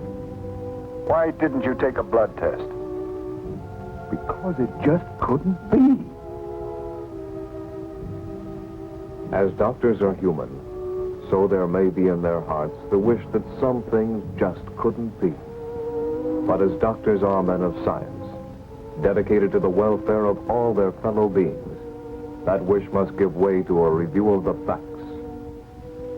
And the facts leave no room for wishful thinking. In the long years of his practice, Dr. Sam has too often seen the final tragedy of latent, untreated syphilis.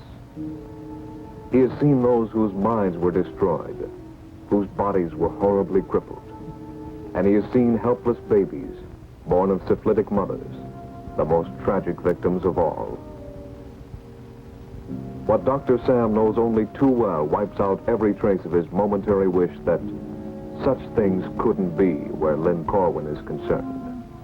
Especially with Lynn Corwin, one of his children. Such things must not be. Syphilis can be cured.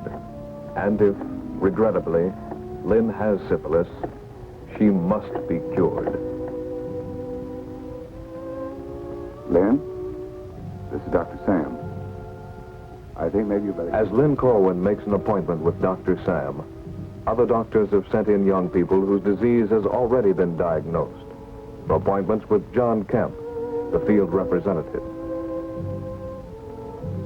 John Kemp's job is not an easy one. Nobody wants to hear what he must tell those he interviews. And nobody wants to tell him what he must find out. For syphilis can be halted only if everyone involved is located and examined. With the approval of their personal physicians, John Kemp interviews every patient diagnosed as having syphilis to learn the names of all those with whom the patient has had sexual intercourse. I appreciate your bringing your daughter down, Mr. Nedrick. The interview is confidential, though, so if you'll just take a seat in the hall. Yeah, I have a seat in the hall. I just brought her in to see if you could get it out of her. I can't find out what kind of trash she's been running with. Please, take a seat in the hall, Mr. Nedrick. Oh, I'm leaving. You're welcome to her. She's no daughter of mine.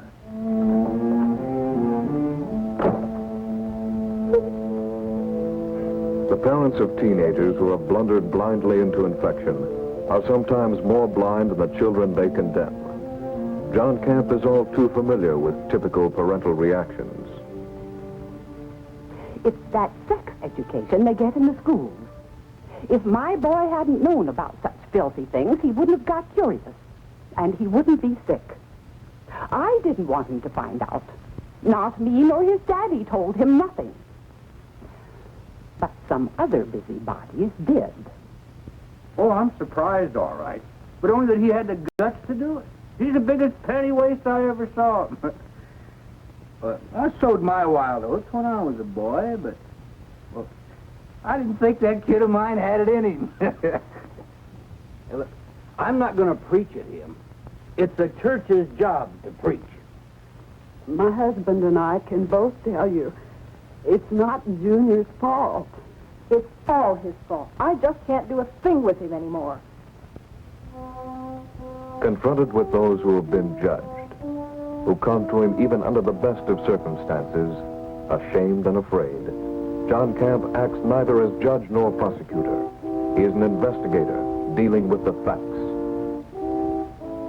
No, you didn't get syphilis from a toilet seat, Bill.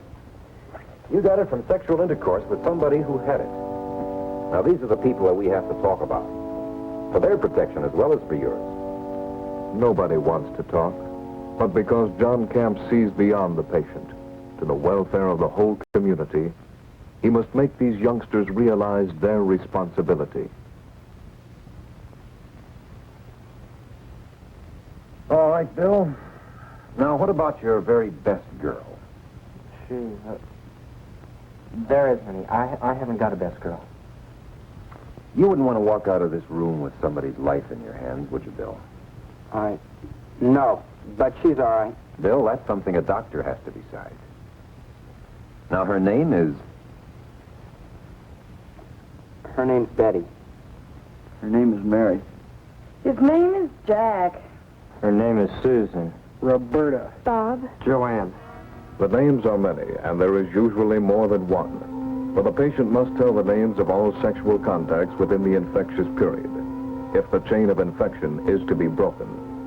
What makes John Camp's job more difficult and increases the danger to the community is the fact that there is sometimes no name at all.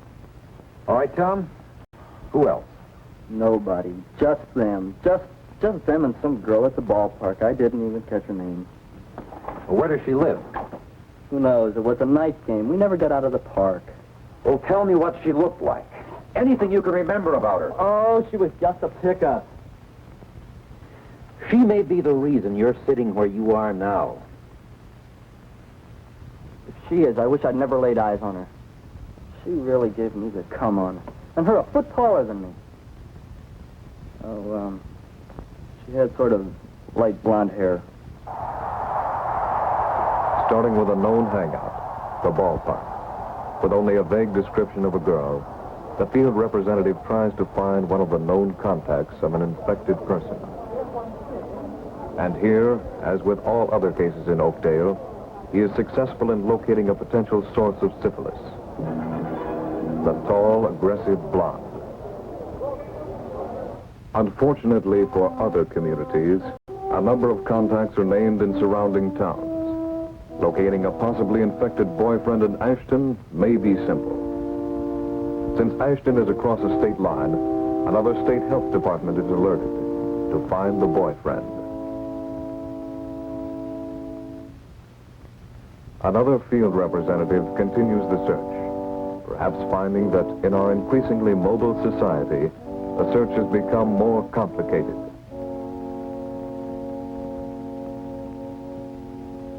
The job of this field representative now becomes one of knocking on doors in the last known neighborhood, seeking clues, asking, continuing to ask, until he finds someone who knows where the Farleys, or the Hagans, or the Smiths have moved. To California, to New Hampshire, to Mexico. The Oakdale outbreak has spread its tentacles nationwide, crossed an international boundary. It is not and has not been from the beginning Oakdale's problem alone. Syphilis is not only an individual problem, but a community problem as well, as Harold Grover's father is finding out. I always thought you were a good doctor. But now I'm going to find out if there's any legal action that I can take. It looks to me like you're violating medical ethics. What a doctor treats a patient for is nobody else's business. But you had to call in the whole health department. subjecting a boy to that kind of questioning. Ed, those interviews are confidential. If you know what the boy was asked, it's because he told you. As for me, I was following good medical practice and obeying the law. BD has to be reported to the health department. Protection of the public is more important than the temporary embarrassment to your boy. Him embarrassed. His mother is sick with mortification. And I can't stand to look my friends in the eyes whether they know what's happened or not. But he's not embarrassed. I told him I didn't even want to claim him for a son. You know what he said? He looked at me as bold as brass. He said, "You never did."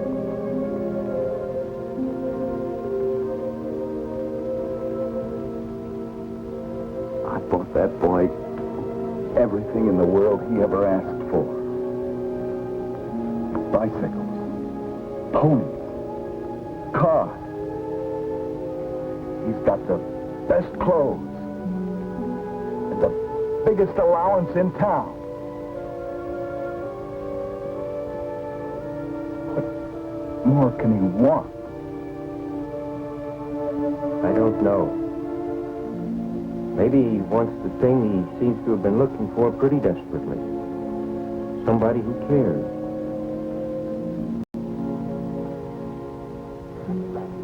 I wasn't worried when she was out with him. He came from one of the best families in town. If it just wouldn't make it harder for Lynn, I'd haul Hal Grover out in the town square and beat him within an inch of his life. Well, that might be the least of his troubles. I believe Lynn, and I think you do too, when she says he was the only one. It isn't all Hal's fault. I could have... Oh, I just stopped to think. But I wanted him to like me. Mom said she wasn't worried when I was out with him. But I was the one she couldn't trust. I was the one. No, honey. Lynn is more fortunate than some to have parents who will make the difficult effort to understand. With Dr. Sam's help, Lynn Corwin will be cured of the physical disease, although she may never be free of its emotional consequences. The 50 or more young people who are victims of the Oakdale outbreak will all be cured, either in the clinic of their health department or by their personal physicians. The outbreak in Oakdale will be over. The local health department's file marked closed. But somewhere, in a city where a drag race was held, is one who was forgotten, whose name, if it was ever known, was not reported. Is this your town? Is this your daughter? Is this your son?